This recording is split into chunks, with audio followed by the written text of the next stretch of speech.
സുഹൃത്തുക്കളെ എല്ലാവർക്കും നമ്മുടെ പുതിയൊരു വീഡിയോയിലേക്ക് സ്വാഗതം. ഇന്ന് ഈ ഒരു വീഡിയോ ആയിട്ട് വരാനുള്ള പ്രധാന കാരണം നമ്മൾ കഴിഞ്ഞ ദിവസം ചർച്ച ചെയ്തൊരു വിഷയമാണ്. നമ്മുടെ കൊല്ലം തേവലക്കരയിലെ മിഥുൻ എന്ന് പറയുന്ന 13 വയസ്സ് മാത്രം പ്രായമുള്ള ഒരു കുഞ്ഞ് മരിച്ചതിനെ പറ്റിയുള്ളത്. അത് മരിച്ചത് എങ്ങനെയാണെന്ന് വെച്ച് കഴിഞ്ഞാൽ ശരിക്കും പറഞ്ഞ ഒരു കൊലപാതകം എന്നൊക്കെ വേണമെങ്കിൽ പറയാം. അത് കൊല ചെയ്ത ആരൊക്കെയാണ്?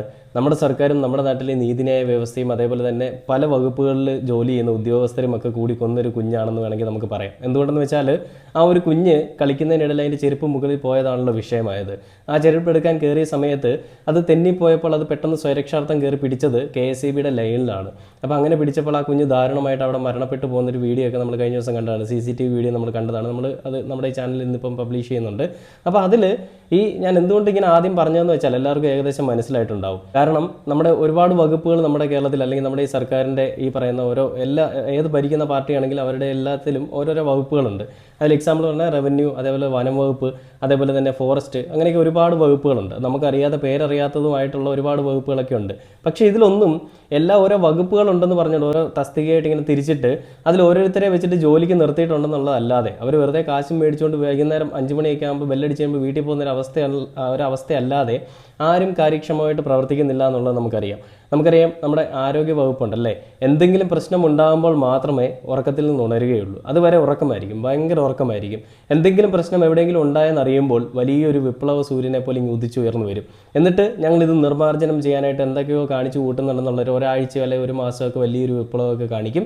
എന്നിട്ട് പതിയെ വീണ്ടും ഉറക്കത്തിലേക്ക് അങ്ങ് പോകും. എന്നിട്ട് വീണ്ടും ഉണരുന്ന എപ്പോഴാണ്? എന്തെങ്കിലും പ്രശ്നം എവിടെയെങ്കിലും ഉണ്ടാകുമ്പോഴാണ് അല്ലേ എന്ന് പറയുന്ന പോലെ തന്നെയാണ് ഈ വിദ്യാഭ്യാസ വകുപ്പ് എന്ന് പറയുമ്പോഴും. അതിലും പ്രത്യേകിച്ച് വലിയ വാല്യൂ ഒന്നും ഇല്ല എന്നുള്ളത് നമുക്കറിയാം. കുട്ടികളുടെ സിലബസോ അല്ലെങ്കിൽ കുട്ടികൾ പഠിക്കേണ്ടത് എന്തൊക്കെയാണെന്ന് നിശ്ചയിക്കാൻ മാത്രമേ ഇവരെ കൊണ്ട് സാധിക്കുന്നുള്ളൂ. അല്ലാതെ കുട്ടികൾക്ക് വേണ്ടുന്ന അടിസ്ഥാന സൗകര്യങ്ങൾ ഒരുക്കി കൊടുക്കാനോ ആ കുട്ടികളുടെ ഒപ്പം നിൽക്കാനോ ഒന്നും വിദ്യാഭ്യാസ വകുപ്പിനോ വിദ്യാഭ്യാസ വകുപ്പിലിരിക്കുന്ന ഉദ്യോഗസ്ഥർക്ക് കഴിയുന്നില്ല എന്നുള്ളത് നമ്മൾ കഴിഞ്ഞ ദിവസങ്ങളിൽ കണ്ടതാണ്. അതിൽ V. ശിവൻകുട്ടി, വിദ്യാഭ്യാസ വകുപ്പ് മന്ത്രി, അദ്ദേഹത്തിൻ്റെ വാക്കുകൾ കേൾക്കുമ്പോൾ തന്നെ നമുക്കറിയാം 10,000 കണക്കിന് സ്കൂളുകളുണ്ട്, ഇതിലെല്ലായിടത്തും നമുക്ക് പോകാൻ സാധിക്കത്തില്ല എന്നുള്ള രീതിയിലാണ് അദ്ദേഹം പറഞ്ഞു വെക്കുന്നത്. പിന്നെ എന്തിനാണ് ഈ പറയുന്ന വിദ്യാഭ്യാസ വകുപ്പ് മന്ത്രി എന്ന് പറഞ്ഞുകൊണ്ട്, അല്ലെങ്കിൽ ആ വിദ്യാഭ്യാസ മന്ത്രിയുടെ അണ്ടറിൽ വർക്ക് ചെയ്യുന്ന ഒരുപാട് ആളുകളില്ലേ, ഇവരൊക്കെ പിന്നെ എന്തിനാണ് ഈ പറയുന്ന വിദ്യാഭ്യാസ വകുപ്പ് മന്ത്രിയുടെ കൂട്ടത്തിൽ വർക്ക് ചെയ്യുന്നു അല്ലെങ്കിൽ വിദ്യാഭ്യാസ മേഖലയിൽ വർക്ക് ചെയ്യുന്നു എന്ന് പറയുന്നത്? ആ സ്കൂളിൻ്റെ ഈ പറയുന്ന സ്കൂളിന് ഫിറ്റ്നസ് കിട്ടിയെന്ന് പറയുന്നത്, അതിൽ എനിക്കൊരു കമൻറ്റ് കണ്ടിരുന്നു, പഞ്ചായത്തിൽ നിന്നാണ് ഫിറ്റ്നസ് കിട്ടുക, പഞ്ചായത്തിൻ്റെ ആ സൈഡിൽ അല്ലെങ്കിൽ വില്ലേജിൽ നിന്നാണ് കിട്ടുക എന്നൊക്കെ പറഞ്ഞിട്ട് ഞാനൊരു കമൻറ്റ് കണ്ടിരുന്നു. അപ്പോൾ അങ്ങനെയാണെങ്കിലും ആ വില്ലേജിൽ ഇരിക്കുന്നത് ഈ ഭരിക്കുന്ന പാർട്ടിയുടെ ആളുകൾ തന്നെയല്ലേ. അപ്പോൾ അവരെന്തുകൊണ്ട് ഇതിന് ഫിറ്റ്നസ് നൽകി? ഇനി ഫിറ്റ്നസ് നൽകിയതാണോ പ്രശ്നം എന്നുള്ളത് നമ്മളിവിടെ സംസാരിക്കേണ്ട ആവശ്യമില്ല. ഇതാണ് V. ശിവൻകുട്ടി പറഞ്ഞത്. ഫിറ്റ്നസ് എങ്ങനെ കിട്ടിയെന്നുള്ളതാണ് അദ്ദേഹം പറയുന്നത്. അതേസമയം സർക്കാർ ഉദ്യോഗസ്ഥരുടെ ഭാഗത്തു നിന്നാണ് ഈ വീഴ്ച വന്നതെന്നുള്ള കാര്യത്തിൽ അദ്ദേഹം ഒരു വ്യക്തത പറയുന്നില്ല. അദ്ദേഹം പറയുന്നത് HMൻ്റെയും അതേപോലെ സ്കൂളിലെ അധ്യാപകരുടെയും വീഴ്ചയാണ്, അല്ലാതെ ലൈൻ അതിലൂടെ പോയതല്ല പ്രശ്നം. ആ ലൈൻ അവിടുന്ന് മാറ്റണമെന്ന് പറഞ്ഞുകൊണ്ട് ഈ സ്കൂൾ അധികൃതർ KSEBയെ സമീപിച്ചെങ്കിലും KSEB പറഞ്ഞത് പിന്നീട് കേബിൾ മാറ്റാൻ വരുന്ന സമയത്ത് അത് മാറ്റാമെന്നായിരുന്നു അത്രേ. അതുകൊണ്ട് തന്നെയും അങ്ങനെ കിടന്നതുകൊണ്ടാണല്ലോ ഈ കുഞ്ഞിന് ഈ ജീവൻ നഷ്ടപ്പെട്ടത്. ആ കുഞ്ഞ് യാദൃശ്ചികവശാൽ അവൻ്റെ കൈയൊന്ന് അതിൽ ആ ലൈനിൽ മുട്ടിയതാണ് അവൻ്റെ മരണം അടയാനുള്ള കാരണമായത് നമ്മൾ കണ്ടതാണ്.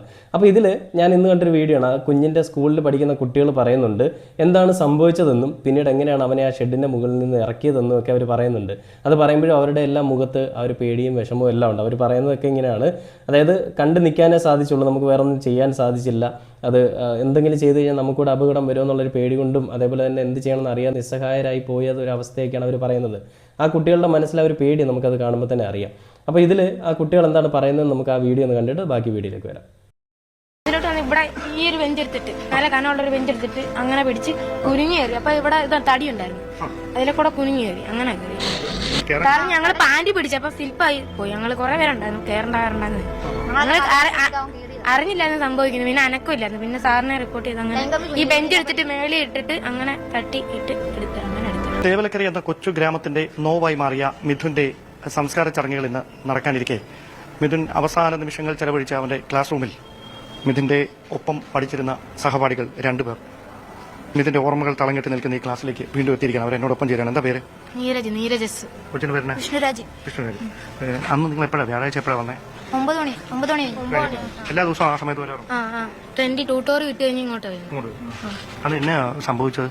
ഞങ്ങൾ ഇവൻ ഇങ്ങനെ നടന്നു വരുമായിരുന്നു. ഞാൻ സൈക്കിളിൽ ഇങ്ങനെ വന്നപ്പോൾ ഗ്രൗണ്ടിലോട്ട് വന്നപ്പം ആദിൽ എന്ന് പറയുന്ന ഒരു കൊച്ചിന്റെ ചെരുപ്പ് ഇങ്ങനെ തെറിച്ചുപോയി. കുപ്പി വെച്ച് ഇങ്ങനെ ഫുട്ബോൾ അടിച്ചോണ്ടിരുന്നു. അപ്പൊ ആ സമയത്ത് മിഥുൻ വരുന്നതേ ഉള്ളൂ. ഈ തെറിച്ചു കണ്ടില്ലേ, വേറൊരു കുട്ടിയുടെ ചെരുപ്പ് പോയ സമയത്ത് അത് എടുത്തു കൊടുക്കാൻ വേണ്ടിയിട്ട് ഒരു സഹായിയെ പോലെ അവൻ കയറിയതാണ്. അങ്ങനെ കയറിയ സമയത്താണ് അവൻ്റെ ജീവൻ നഷ്ടമായത്. അത് കണ്ടിട്ട് അത് നോക്കാതെ വേണമെങ്കിൽ അവന് പോകാമായിരുന്നു. പക്ഷേ അവനെ സഹായിക്കാൻ വേണ്ടിയിട്ട് അവൻ്റെ ചെരുപ്പിൻ്റെ അല്ലെങ്കിൽ ആ പണത്തിൻ്റെ വില അറിയാവുന്ന അച്ഛനും അമ്മയ്ക്കും ജനിച്ചതുകൊണ്ട് തന്നെയും അവനെ സഹായിക്കാനായിട്ട് കയറിയാണ് അവൻ്റെ ജീവൻ പോയതെന്നാണ് ഈ കുട്ടികൾ പറയുന്നത്. അത് പറയുമ്പോഴും ആ കുട്ടികളുടെ മനസ്സിലെ വിഷമങ്ങളും എല്ലാം നമുക്ക് കാണാൻ സാധിക്കും. ആ കുട്ടികൾ പറയുന്നത് അവൻ്റെ പാൻറ്റിൽ പിടിച്ച് വലിച്ചു, പക്ഷേ അവൻ അത് കേട്ടില്ല, അവൻ കയറിപ്പോയി എന്നാണ്. അത്രയ്ക്കൊരു വില അവൻ അതിന് കൊടുത്തിട്ടുണ്ടായിരുന്നു. അതുകൊണ്ടായിരിക്കാം അവൻ അങ്ങനെ ഒരു സുഹൃത്ത് ബന്ധത്തിന് കൊടുത്തൊരു വിലയുടെയോ അല്ലെങ്കിൽ അവനെ പറയുന്ന കുഞ്ഞിൻ്റെ ചെരുപ്പ് മിസ്സായതിൽ അതിനുണ്ടാവുന്ന അത് എങ്ങനെയൊക്കെ മേടിക്കാൻ പറ്റുമെന്നുള്ള അവസ്ഥ അവൻ അറിയാവുന്നത് കൊണ്ടൊക്കെ ആയിരിക്കാം അവൻ ആ ചെരുപ്പ് എടുത്ത് കൊടുക്കാൻ തന്നെ പോയത്. അപ്പോൾ ബാക്കി ഒന്ന് കേട്ടു നോക്കാം. മിഥുൻ കണ്ടുകൊണ്ട് ഈ മിഥുൻ വന്ന് ഞങ്ങൾ പറഞ്ഞാൽ കയറണ്ടാന്ന്. അപ്പൊ ഇവൻ ഇവിടെ വന്ന് ഞങ്ങൾ പാൻഡയിലൊക്കെ കയറി പിടിച്ചാൽ കയറണ്ടാന്ന് പറഞ്ഞു. എന്നിട്ടും കയറി അങ്ങനെ സംഭവം തന്നെയാണ് വീണ, സ്ലിപ്പായി വീണ് അങ്ങനെ സംഭവം. എന്നിട്ട് കളിച്ചോണ്ടിരുന്ന അപ്പുറത്തല്ലേ ഗ്രൗണ്ട് നിങ്ങൾ കണ്ടായിരുന്നു കയറുന്ന ഞാൻ അവിടെ എത്തിയപ്പോഴാണ്ട് ഒരു മിനിറ്റ് ഇതുവഴിയാണ്. അതായത് പുള്ളി ക്ലാസ്സിലേക്ക് വന്നു, ക്ലാസ്സിലോട്ട് വന്ന് ഇവിടെ ഈ ഒരു ബെഞ്ചെടുത്തിട്ട് നല്ല കനമുള്ളൊരു ബെഞ്ചെടുത്തിട്ട് അങ്ങനെ പിടിച്ച് കുനിഞ്ഞു കയറി. അപ്പൊ ഇവിടെ തടി ഉണ്ടായിരുന്നു, അതിലെ കൂടെ കുനിഞ്ഞു കയറി അങ്ങനെ കയറി. അങ്ങോട്ട് കയറി. ഓക്കെ. അപ്പൊ ഈ കയറി അപ്പൊ ഈ അപകടം ഉണ്ടാകുന്ന നിങ്ങൾ ഇവിടെ നിന്ന് കണ്ടോ? ഉണ്ട്, ഇവിടെ നിന്നുണ്ട്. അപ്പൊ ഞങ്ങൾ വിളിച്ച് മിഥുനെ വിളിച്ചപ്പോ അനക്കമില്ലായിരുന്നു. ലൈൻ കമ്പി കിടന്ന് അനങ്ങുന്നുണ്ടായിരുന്നു. അങ്ങനെ ഞങ്ങൾ വെളിയിൽ ചെന്ന് നോക്കുമ്പോ കിടക്കുന്നുണ്ട്. അങ്ങനെ ഞങ്ങള് സാറിന്റെ അടുത്ത് റിപ്പോർട്ട് ചെയ്തു. ഇത് പൊളിച്ചതാരാണ് ഈ ഇട്ടേക്കുന്ന സംഭവം? കണ്ടില്ലേ, അവൻ ഇതിനു മുൻപൊന്നും കയറിയിട്ടില്ല. അവൻ ആ സമയമായപ്പോൾ അത് എടുക്കാൻ വേണ്ടിയിട്ട് കയറിയതാണ്. അങ്ങനെ അവസാനം അവനെ അവിടെ നിന്ന് എടുക്കാൻ വേണ്ടിയിട്ട് അവനെ അത് ആ മുകളിൽ നിന്ന് ഇറക്കാൻ വേണ്ടിയിട്ട് PT സാറൊക്കെ വന്നിട്ട് തല്ലി പൊളിച്ചിറക്കി എന്നൊക്കെയാണ് അവർ പറയുന്നത്. ഇത് പറയുമ്പോഴും നമുക്ക് മനസ്സിലാവുന്നത് ആ കുഞ്ഞിൻ്റെ ഭാഗത്ത് എന്താണ് തെറ്റ്. പലരും ആ കുഞ്ഞിനെ തെറ്റ് പറഞ്ഞുകൊണ്ട് വരുന്നുണ്ട്. എന്തിനാണ് ഈ പിള്ളേർ ആവശ്യമില്ലാത്ത പണിക്ക് പോകുന്നതെന്ന്. ആ കുഞ്ഞ് എന്ത് തെറ്റാണ് ചെയ്തത്? ആ കൂടെ പഠിക്കുന്ന ഒരു പയ്യൻ്റെ ചെരുപ്പ് അതിന് മുകളിൽ പോയപ്പോൾ അത് എടുത്തു കൊടുക്കാൻ ശ്രമിച്ച അല്ലെങ്കിൽ ആ സഹായിക്കാൻ കാണിച്ച മനസ്സാണ് അവൻ ചെയ്ത തെറ്റ്. ഈ ഭരണ സംവിധാനത്തിൽ നമ്മുടെ നാട്ടിലുള്ള ഈ ആളുകൾ കാണിക്കുന്ന ചെറ്റത്തരം മറച്ചു വെച്ചുകൊണ്ട് ആ കുഞ്ഞിനെ കുറ്റം പറയാൻ എങ്ങനെയാണ് നിങ്ങൾക്ക് മനസ്സ് വരുന്നത്? ആ കുഞ്ഞങ്ങനെ ചെയ്തിട്ടുണ്ടെങ്കിൽ ആ കുഞ്ഞിന് ആ ഒരു അപകടം വരാതിരിക്കണമെന്നുണ്ടെങ്കിൽ ഈ സ്കൂളിൻ്റെ ഭാഗത്തു നിന്നോ അല്ലെങ്കിൽ നമ്മുടെ ഈ സർക്കാരിൻ്റെ ഭാഗത്തു നിന്നോ എന്തെങ്കിലും ഇനിഷ്യേറ്റീവ് ഉണ്ടാവണ്ടേ? ഒരു കാര്യം പോലും ഇവരാരും ചെയ്തിട്ടില്ല. നമ്മൾ KSEBയെ കുറ്റം പറഞ്ഞാലും ആ സ്കൂളിലെ അധ്യാപകരെ കുറ്റം പറഞ്ഞാലും ഇവരെല്ലാവരും ഈ നമ്മുടെ ഈ ഭരിക്കുന്ന പാർട്ടിയുടെ അവരുടെ ഒരു നിയമനത്തിൽ അല്ലെങ്കിൽ അവർ നിയമിച്ച ആളുകൾ തന്നെയല്ലേ. അപ്പോൾ അവർക്കൊരു അതോറിറ്റി ഇല്ലേ ഇവർക്ക് മേൽ ഈ പറയുന്ന കാര്യങ്ങൾ ആക്ഷൻ എടുക്കാനായിട്ട്? KSEB പറഞ്ഞ കാര്യങ്ങൾ ചെയ്തിട്ടില്ലെങ്കിൽ KSEBക്കെതിരെ ഒരു നിലപാടെടുക്കാനായിട്ട് നമ്മുടെ സർക്കാരിന് കഴിവില്ലേ? KSEB അഴിച്ചുവിട്ടിരിക്കുക. ഞാൻ കഴിഞ്ഞ ദിവസത്തെ വീഡിയോയിലും പറഞ്ഞു, KSEB എന്ന് പറയുന്നത് ഈ പണം പിരിക്കുന്ന വട്ടിപ്പലിശക്കാരെ പോലെയാണ്. രാവിലെ ഇറങ്ങും, ഏതൊക്കെ വീട്ടിൽ പൈസ അടച്ചിട്ടില്ല അത് വലിച്ചൂരാനായിട്ട് ഇറങ്ങും. എന്നിട്ട് ഒരു ബില്ല് അങ്ങോട്ട് അടിച്ചു കൊടുക്കും. 5000-ൽ കുറഞ്ഞൊരു കണക്കില്ലാത്ത രീതിയിലുള്ളൊരു ബില്ല്. അത് തന്നെയാണ് ഇപ്പോൾ എല്ലാവരും നമ്മൾ കേരളത്തിൽ എല്ലാവരും ഫേസ് ചെയ്തൊരു കാര്യം. അത് തന്നെയാണ് ഈ കാര്യങ്ങളിൽ കാണിക്കുന്ന വ്യഗ്രത, ഈ പണം പിരിക്കാനായിട്ട് കാണിക്കുന്ന വ്യഗ്രത. ഇങ്ങനത്തെ കാര്യങ്ങളിലൂടെ നിങ്ങൾ എന്താ പറയുക, ഒരു ആത്മാർത്ഥമായിട്ട് പണിയെടുത്തിരുന്നെങ്കിൽ ഈ ഒരു കുഞ്ഞിൻ്റെ ജീവൻ അവിടെ പോവില്ലായിരുന്നു അല്ലേ? ആ ഒരു കാര്യത്തെപ്പറ്റി നമ്മുടെ V. ശിവൻകുട്ടിയോ അല്ലെങ്കിൽ ആരും ഒന്നും പറയുന്നില്ല. തെറ്റ് പറ്റിപ്പോൾ അല്ലെങ്കിൽ ഈ പറയുന്ന KSEBയുടെ ഭാഗത്ത് വീഴ്ചയുണ്ടെങ്കിൽ അത് ഞങ്ങൾ പരിഹരിക്കും അല്ലെങ്കിൽ അതിനെതിരെ ആക്ഷൻ എടുക്കുമെന്നാണ് പറയുന്നത്. തെറ്റുണ്ട് എന്ന് അവരെ അങ്ങോട്ട് പറയുന്നില്ല, പറയാൻ അവർക്ക് പറ്റുന്നില്ല. കാരണം അവരുടെ ആളുകൾ തന്നെയാണല്ലോ അവിടെ ഇരിക്കുന്നത്. ഏതെങ്കിലും ഉന്നതരൊക്കെ കാണും, അതറിയില്ല. അപ്പോൾ നമുക്ക് ഈ കുഞ്ഞിൻ്റെ വീട്ടിലെ അവസ്ഥ ഉണ്ടായിരുന്നു. അതായത് പൊന്നു മോനെ എന്ന് പറഞ്ഞുകൊണ്ട് കരഞ്ഞ ആ കുഞ്ഞിൻ്റെ അടുത്തേക്ക് അവൻ്റെ അമ്മ ഓടി വരുന്ന കാഴ്ചകളൊക്കെ ഉണ്ട്. നമ്മൾ ആ ഒരു വീഡിയോ കണ്ടതാണ്. ഹൃദയം നുറുങ്ങുന്ന അല്ലെങ്കിൽ ഒരു മനസ്സിനൊരു പിടച്ചിലില്ലാതെ ഒരു വീഡിയോ ആർക്കും കണ്ടു തീർക്കാൻ പറ്റില്ല. കാരണം അങ്ങനത്തെ ഒരു അവസ്ഥയായിരുന്നു ആ വീട്ടിലെന്ന് പറയുന്നത്. നമുക്കറിയാം, എല്ലാ അച്ഛനും അമ്മയ്ക്കൊക്കെ മകനെന്ന് പറഞ്ഞാൽ വലിയൊരു ഇത് തന്നെയാണ്, വലിയൊരു കാര്യം തന്നെയാണ്. അപ്പോൾ അങ്ങനെയുള്ള ഒരു അവസ്ഥയിൽ ആ പൊന്നു മോൻ മരിച്ചു പോയതിൻ്റെ വിഷമത്തിൽ ആ അമ്മ കരയുന്നത്, അതേപോലെ ആ വീടിൻ്റെ എല്ലാവരും വിഷമിച്ചിരിക്കുന്ന ഒരു അവസ്ഥയൊക്കെയായിരുന്നു നമ്മുടെ ഈ പറയുന്ന ഏഷ്യാനെറ്റ് ന്യൂസിൽ റിപ്പോർട്ട് ചെയ്തിട്ടുള്ളത്. ഞാൻ ആ ഒരു വീഡിയോ ഇവിടെ ഒന്ന് പ്ലേ ചെയ്യാം. നേട്ടങ്ങളുടെ വലിയ പട്ടിക നമുക്കുണ്ട്, പ്രത്യേകിച്ച് വിദ്യാഭ്യാസ മേഖലയിൽ. ആ പട്ടികയിൽ ഊറ്റം കൊള്ളാറുണ്ട് നമ്മുടെ സംവിധാനങ്ങളെ നിയന്ത്രിക്കുന്ന ആളുകൾ. പക്ഷേ ആ പട്ടികയിൽ ഉൾപ്പെട്ട ഒരു സ്കൂളിലാണ് തൻ്റെ പരിമിതമായ ജീവിത സാഹചര്യത്തെ മറികടക്കാൻ പഠിച്ചും കളിച്ചും NCC കേഡറ്റായും പിന്നീട് പട്ടാളക്കാരനായും ഒക്കെ ജീവിത സമരം നടത്താൻ തയ്യാറായി പോയൊരു കുട്ടിയെ ഓടിച്ചാടി നേരത്തെ അവൻ്റെ ഒരു കൂട്ടുകാരൻ പറഞ്ഞതുപോലെ, മിഥുൻ്റെ കൂട്ടുകാരൻ പറഞ്ഞതുപോലെ തുള്ളിച്ചാടിയാണ് എല്ലായിടത്തും എപ്പോഴും വന്നിരുന്നത്. അങ്ങനെ തുള്ളിച്ചാടി നടന്നിരുന്ന ഒരു കുട്ടിയെ സ്കൂൾ നമ്മുടെ ഈ നേട്ടപ്പട്ടിക തിരികെ നൽകിയത് ചലനമറ്റ ഈ ശരീരമായാണ്. കുറ്റവർക്ക് സഹിക്കാൻ കഴിയില്ല സങ്കടം. അതിനപ്പുറം ഇതുമായി ബന്ധപ്പെട്ട് നിൽക്കുന്നവർക്ക് ആർക്കും ഇതിൻ്റെ ഈ സംവിധാനങ്ങളെ നിയന്ത്രിക്കുന്നവരുടെ വാക്കുകൾ അവഗണിക്കാൻ കഴിയില്ല. അവിടെ എത്തിപ്പോകുന്നവരൊക്കെ അത് ഉൾക്കൊള്ളുന്നുണ്ട്. നേരത്തെ കമലേഷിനോടൊക്കെ സംസാരിച്ച, സ്കൂൾ പരിസരത്ത് വെച്ചൊക്കെ സംസാരിച്ച ഒരു ഓട്ടോ ഡ്രൈവറൊക്കെ ഓർമ്മിക്കുന്നു. ഇതൊക്കെ ഇപ്പോഴാണ് ഒരാൾ മരിക്കേണ്ടി വരുന്നു, ഒരു കുട്ടിയുടെ ജീവൻ എടുക്കേണ്ടി വന്നു ഇതേക്കുറിച്ച് ആലോചിക്കാൻ. പക്ഷെ അപ്പോഴും വീണ്ടും മറക്കും. നമുക്കറിയാം, നമ്മൾ എത്രയോ തവണ എത്രയോ മരണങ്ങൾ എത്രയോ ദുരന്തങ്ങൾ കാണുന്നതാണ്. വീണ്ടും അത് ആവർത്തിക്കും, ഒരു ആവർത്തന ചക്രം പോലെ. ഇവിടെ അത് ഉണ്ടാകാതിരിക്കാനെങ്കിലും നമ്മളിത് പലരും അതിവൈകാരികമായി കൈകാര്യം ചെയ്യുന്നു എന്നൊക്കെ പറഞ്ഞാലും ഇതിങ്ങനെ ഇപ്പോഴെങ്കിലും പറഞ്ഞല്ലേ പറ്റൂ. കമലേ, കണ്ടില്ലേ, നാറിയ ഭരണ സംവിധാനം നമുക്ക് ഉറപ്പിച്ച് പറയാൻ സാധിക്കും. എല്ലാ കാര്യങ്ങളിലും കേരളത്തിൽ നമ്പർ 1 ആണ്, അല്ലെങ്കിൽ ഇന്ത്യയിൽ നമ്പർ 1 ആണെന്നൊക്കെ പറയുമ്പോൾ പിണറായി സർക്കാരെ നിങ്ങൾ എന്തിലാണ് നമ്പർ 1? നിങ്ങൾ കുട്ടികൾക്കോ അല്ലെങ്കിൽ ഈ നമ്മുടെ നാട്ടിലുള്ള ആളുകൾക്ക് വേണ്ടിയിട്ട് എന്ത് ആവശ്യമുള്ള കാര്യങ്ങളാണ് ചെയ്തു കൊടുത്തിട്ടുള്ളത്? മുക്കിന് ബാർ തുറക്കുന്നുണ്ടല്ലോ, അതിൽ നിങ്ങൾ കാണിക്കുന്ന വ്യഗ്രതയൊന്നും ഈ പറയുന്ന കുട്ടികൾ പഠിക്കുന്ന സ്ഥലത്ത് അവർ സേഫ് ആണോ എന്നുള്ളൊരു കാര്യങ്ങൾ നോക്കാനായിട്ട് ഇത്രയധികം ആളുകളെ വെച്ച് പോറ്റുന്നില്ല. ഓരോ സർവീസിലും വെച്ചുകൊണ്ട് എത്ര പേരുടെ ടാക്സ് ആണ് നിങ്ങൾ വാങ്ങി അവർക്ക് പണമായിട്ട് കൊടുക്കുന്നത്? ആ കാശും മേടിച്ച് വെറുതെ വിഴുങ്ങിക്കൊണ്ട് വീട്ടിലിരിക്കുന്ന അല്ലാതെ ആരെങ്കിലും പണിയെടുക്കുന്നോ നിങ്ങൾ അന്വേഷിക്കുന്നുണ്ടോ? കുറേ പേരെ നിയമിച്ചാൽ മാത്രം പോരാ, അവരെ അന്വേഷിക്കുക. അവർക്ക് വേണ്ടിയിട്ട് അവരെന്തെങ്കിലും ചെയ്യുന്നുണ്ടോ, അവർ കാര്യക്ഷമമായിട്ട് പ്രവർത്തിക്കുന്നുണ്ടോ എന്ന് നോക്കാൻ പറ്റുന്നില്ലെങ്കിൽ പിന്നെ എന്ത് ക്യാപ്റ്റനാണ്, എന്ത് ഇരട്ടച്ചങ്കനാണ്?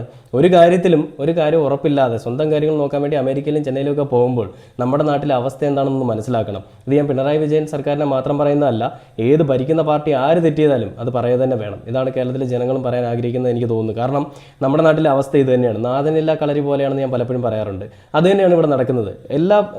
പല മേഖലകളിലും പല ആളുകളെ നിയമിച്ചിട്ടുണ്ട്. പക്ഷേ ഇതിലൊന്നും ഒരു അതോറിറ്റി എടുക്കാനായിട്ട് നമ്മുടെ സർക്കാരിന് സാധിക്കുന്നില്ല, അല്ലെങ്കിൽ അതിന് കഴിവില്ല എന്നാണ് നമ്മൾ ഇതുകൊണ്ട് മനസ്സിലാവുന്നത്. എന്നിട്ട് പഴിക്കുകയാണ്, സിസ്റ്റത്തിനെ പഴിക്കുകയാണ്. അവിടെ ഇരിക്കുന്ന ആളുകൾ കാര്യക്ഷമമായിട്ട് പ്രവർത്തിച്ചില്ല, അവർക്കെതിരെ ഞാൻ ആക്ഷൻ എടുക്കും. എന്നാൽ അവർക്കെതിരെ ആക്ഷൻ എടുക്കുന്നുണ്ടോ ഇല്ലയോ എന്ന് നമുക്കറിയില്ല. ആക്ഷൻ എടുക്കുമെന്ന് പറയുന്നുണ്ട്. ഇങ്ങനൊരു സംഭവം ഉണ്ടാകുമ്പോൾ വി ശിവൻകുട്ടിയും അതേപോലെ അവരുടെ കൂട്ടത്തിലുള്ള ആളുകളൊക്കെ വന്നിട്ട് പറയുന്നത് ഈ കുട്ടിയുടെ കുടുംബത്തിന് വീട് വെച്ച് നൽകും, 3 ലക്ഷം രൂപ നഷ്ടപരിഹാരം തരുമെന്നാണ്. നക്കാപ്പിച്ച കാശ് മേടിക്കാനാണോ ഇവരവിടെ ഇരിക്കുന്നത്? അല്ലെങ്കിൽ നിങ്ങൾ ഈ പറയുന്ന ഒരാൾ മരിച്ചു കഴിഞ്ഞാൽ വീട് വെച്ച് കൊടുക്കുന്നതുകൊണ്ട് ആ വീടിന് നഷ്ടമായ ആ പൊന്നുമോനെ തിരികെ കൊടുക്കാനായിട്ട് നിങ്ങളെ കൊണ്ട് സാധിക്കുമോ? നിങ്ങളുടെ സിസ്റ്റത്തിൻ്റെ പിഴവ് കാരണം ആ കുഞ്ഞിൻ്റെ അപായം വന്നിട്ടുണ്ട്, ആ കുഞ്ഞിൻ്റെ മരണം അടഞ്ഞു, ആ കുഞ്ഞ് ജീവൻ വിട്ട് ഈ ലോകത്തുനിന്ന് പോയി. അങ്ങനെയുള്ളപ്പോൾ ഒരു വീട് വെച്ച് കൊടുത്തുകൊണ്ട് അവരുടെ കണ്ണിൽ പൊടി വാരി ഇടാനായിട്ട് ചെയ്തൊരു പരിപാടിയല്ലേ ഇത്? ഇങ്ങനത്തെ ഒരു പോരാട്ട നാടകമാണ് നമ്മുടെ സർക്കാർ ചെയ്യുന്നത്. ആരെങ്കിലും മരിച്ച, ഒരു കുടുംബത്തിൽ ആരെങ്കിലും മരിച്ച അടുത്ത ദിവസം അവർക്ക് വീട്, ഇനി അതല്ലെങ്കിൽ അവർക്ക് ഒരു 3 ലക്ഷം 2 ലക്ഷം രൂപ കൊടുത്തിട്ട് അങ്ങ് ഒതുക്കും. ഇതൊക്കെ നടക്കുന്നുണ്ടോ ഇല്ലയോ എന്ന് നമുക്കറിയില്ല. അപ്പോൾ ഇതിനു മുൻപ് ഈ സമൂഹത്തിൽ ജീവിച്ചൊരു കുഞ്ഞാണത്. ആ കുഞ്ഞിൻ്റെ അടിസ്ഥാന സൗകര്യങ്ങൾ എന്തായിരുന്നു എന്നൊന്നും നമ്മുടെ സർക്കാരോ നമ്മുടെ ഈ പറയുന്ന നമ്മുടെ നാട്ടിലെ പ്രതിനിധികളോ ആരും നോക്കിയിട്ടില്ല. എത്രയോ സ്ഥലങ്ങളിൽ എത്രയോ വാർഡ് മെമ്പർമാരുണ്ട്, എത്ര ആശാവർക്കർമാരുണ്ട്, ഇവരാരും ഇതൊന്നും നോക്കിയ റിപ്പോർട്ട് ആർക്കും അയച്ചു കൊടുക്കാറില്ല. അതേസമയം ആ കുഞ്ഞ് മരിച്ചപ്പോൾ ആ കുഞ്ഞിൻ്റെ അവസ്ഥ മനസ്സിലാക്കി വീട് വെച്ച് കൊടുത്തൊരു സർക്കാരിൻ്റെ മനസ്സ്, അത് വല്ലാത്തൊരു മനസ്സ് തന്നെയാണ് കേട്ടോ. ആ കുഞ്ഞിൻ്റെ ജീവൻ രക്ഷപ്പെടുത്താനായിട്ട് നിങ്ങളെ കൊണ്ട് കഴിഞ്ഞിട്ടില്ലെങ്കിൽ ഇനി നിങ്ങൾ ഈ വീട് വെച്ച് കൊടുക്കുന്നത്, നഷ്ടപരിഹാരം കൊടുക്കുന്നതുകൊണ്ട് എന്ത് വാല്യൂ ആണുള്ളത്? ഇങ്ങനെ പണിയെടുക്കാൻ കഴിവില്ലാത്ത അല്ലെങ്കിൽ പണിയെടുക്കാനായിട്ട് അറിയാത്തവന്മാരുണ്ടെങ്കിൽ സർവീസിൽ നിന്ന് പറഞ്ഞു വിടുക തന്നെ വേണം. എന്തിനാണ് ഈ പാവം പിടിച്ച ജനങ്ങളുടെ നികുതി പണവും പിരിച്ചിട്ട് ഇവർക്ക് സാലറിയും കൊടുത്ത് വെറുതെ വിട്ട് വിഴുങ്ങി കൊണ്ട് വീട്ടിൽ ഇരിക്കാനായിട്ട് നിങ്ങൾ ഇങ്ങനെ ഒരു അനുമതി നൽകുന്നത്? ഇതാണോ നിങ്ങൾ സർക്കാരെ നിങ്ങൾ ഏറ്റെടുത്തൊരു അജണ്ട എന്ന് പറയുന്നത്? ഇതാണോ നിങ്ങൾ ക്യാപ്റ്റൻ എന്ന് പറഞ്ഞുകൊണ്ട് ഇങ്ങനെ എപ്പോഴും ഘോര പ്രസംഗം നടത്തിക്കൊണ്ട് പോകുന്നത്? ഒരു പിടിച്ച വാളിൻ്റെ അടിയിൽ കൂടിയൊക്കെ പോയി എന്ന് പറഞ്ഞിട്ടൊന്നും കാര്യമില്ല. ജനങ്ങളുടെ മനസ്സറിഞ്ഞുകൊണ്ട് പ്രവർത്തിക്കണം, ജനങ്ങളുടെ മനസ്സിനൊപ്പം നിൽക്കണം. അത് സാധിക്കുന്നില്ല എന്നുണ്ടെങ്കിൽ വൻ പരാജയം തന്നെയാണ്. വി ശിവൻകുട്ടി അദ്ദേഹം പറയുന്ന വാക്കുകൾ അദ്ദേഹത്തിനോടുള്ള അങ്ങേയറ്റം ബഹുമാനത്തോടുകൂടി തന്നെ ഞാൻ പറയുകയാണ്. പക്ഷേ നിങ്ങൾ ഈ കാണിച്ചത് വലിയ ചെറ്റത്തരം തന്നെയായിരുന്നു. ആ കുഞ്ഞിൻ്റെ ജീവൻ നഷ്ടപ്പെട്ട ഉടനെ തന്നെ വീട് പണിത് കൊടുക്കുമെന്ന് പറഞ്ഞ ആ ഒരു മനസ്സ്, അത് വല്ലാത്തൊരു കഷ്ടം തന്നെയാണ്. വീട് വെച്ച് കൊടുക്കുന്നതൊക്കെ നല്ലത് തന്നെയാണ്, പക്ഷേ ആ കുഞ്ഞിൻ്റെ ജീവൻ പോകാതെ രക്ഷിക്കാൻ നിങ്ങളോട് സാധിച്ചിരുന്നെങ്കിൽ അതായിരുന്നു വലിയ കാര്യം. എന്തൊരു കഷ്ടമാണല്ലോ നമ്മുടെ കേരളത്തിലെ അവസ്ഥ എന്ന് പറയുന്നത്. എന്തൊക്കെ നമ്മൾ കാണണം, എന്നിട്ട് സിസ്റ്റത്തിനെ പഴിക്കുക, ആ സിസ്റ്റത്തിലുള്ള ആളുകളെ ഞങ്ങൾ പുറത്താക്കും, പിന്നീട് അതെന്തായി നടക്കുന്നതെന്നൊന്നും നമുക്ക് ആർക്കും അറിയാൻ സാധിക്കില്ല. അതൊക്കെ സിസ്റ്റത്തിനുള്ളിലുള്ള കാര്യങ്ങളല്ലേ, അതൊക്കെ അറിയുന്ന സർക്കാർ ഉദ്യോഗസ്ഥർക്ക് മാത്രമായിരിക്കും. സാധാരണക്കാർക്ക് അറിയാനുള്ള അവകാശമോ അതോറിറ്റിയോ ഒന്നുമില്ല. അത് അറിയുന്ന ആളുകൾ അത് അറിഞ്ഞുകൊണ്ടിരിക്കുക, അല്ലെങ്കിൽ അത് പുറത്തേക്ക് വിടുന്നില്ല എന്നുള്ളതാണ് ഒരു വസ്തുത. ഈ ഒരു കേസ് എന്തായാലും ഒരു 2 ആഴ്ച അല്ല 3 ആഴ്ച മാക്സിമം കൂടിപ്പോയാൽ 1 മാസം വരെ നിൽക്കും. അത് കഴിയുമ്പോൾ ഇതും തേഞ്ഞു മാഞ്ഞു പോകും. ഷഹബാസിൻ്റെയും അതേപോലെ തന്നെ വെഞ്ഞാറമൂട് കൊലപാതകവും എല്ലാം നമ്മൾ കണ്ടതാണ്. അതിനെപ്പറ്റിയൊന്നും യാതൊരുവിധ അറിവുമില്ല. ഇതൊക്കെ എവിടെ എത്തി നിൽക്കുന്നു, എന്തായി എന്ന് പോലും നമുക്കറിയില്ല എന്ന് പറയുന്ന പോലെയാണ്. ഇതും തേഞ്ഞു മാഞ്ഞു പോകും. പുതിയ ന്യൂസ് വരുമ്പോൾ അതിന് പിന്നാലെ മാധ്യമങ്ങൾ പോവും. പിന്നെ നമ്മുടെ സർക്കാർ ഉദ്യോഗസ്ഥർ അപ്പോൾ കാണുന്നവരെ അപ്പാന്ന് വിളിക്കണമല്ലോ, അതുകൊണ്ട് അവരും ആ രീതിയിലേക്ക് അങ്ങ് പോകും. അത് ഇടതുപക്ഷ സർക്കാർ മാത്രമല്ല, ഞാൻ എല്ലാവരെയും കൂടിയാണ് പറയുന്നത്. അത് BJP ആയാലും കോൺഗ്രസ് ആയാലും LDF ആണെങ്കിലും ചെയ്യുന്നത് തെറ്റാണെങ്കിൽ തെറ്റെന്ന് തന്നെ പറയാൻ സാധിക്കണം. അല്ലാതെ ഇങ്ങനെ വളച്ചൊടിച്ചുകൊണ്ട് ആ സിസ്റ്റം ചെയ്ത പിഴവാണ് അല്ലെങ്കിൽ അവിടെ ഇരിക്കുന്ന ആളുകൾ ചെയ്തൊരു പിഴവാണെന്ന് പറയുന്നത് വളരെ മോശമായിട്ടുള്ള അവസ്ഥ തന്നെയാണ്.